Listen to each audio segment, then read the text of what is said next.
I started working out late at night to clear my head. My relationship with Emily had been stable. That's the best word for it. No big fights, no grand passion, just routines. Comfortable. Maybe too comfortable. Then there was Tessa. She joined the gym 2 months ago. We'd spoken briefly at the vending machine once, just small talk. Then again by the squat rack. And again the next night.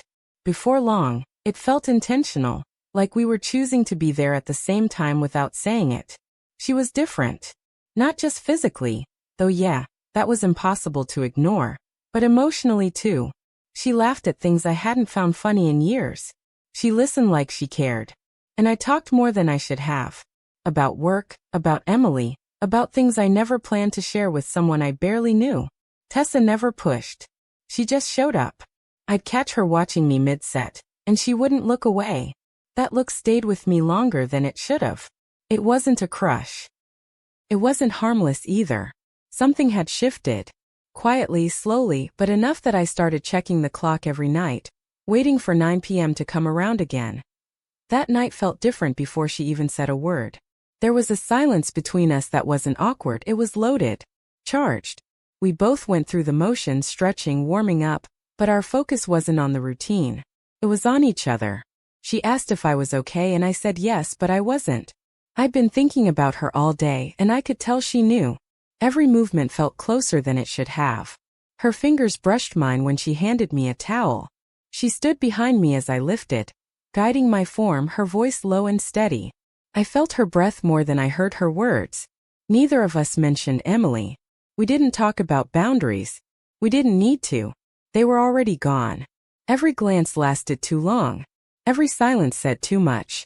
I told myself we were just friends who understood each other. I told myself I'd leave early. I didn't. When she laughed at something I said, she touched my arm and didn't pull away. I didn't either.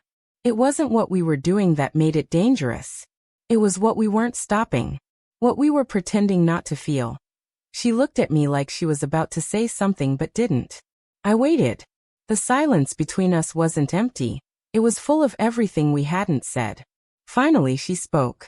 I think about this too much, she said, barely above a whisper. I didn't pretend not to understand. I didn't ask what she meant. I just looked at her, and something gave in. It wasn't dramatic. It wasn't rushed. It just happened. Her hand found mine, and I didn't pull away. I should have. I didn't. The moment stretched, quiet and fragile, until she leaned in. And I let her. Her lips were warm, hesitant, but I kissed her back like I'd been waiting. It wasn't about lust. It was about need. About feeling wanted again. Seen. Understood. For a minute, everything else disappeared. My commitments, my guilt, the life I had outside that gym. Nothing existed except the way she held me like she already knew it was wrong and didn't care. When it ended, neither of us spoke. There was no apology, no excuse. Just breathing and the weight of what we'd done hanging between us. I didn't regret it in that second. That would come later. Much later. The next morning felt quieter than usual. I didn't hear from her and I didn't reach out.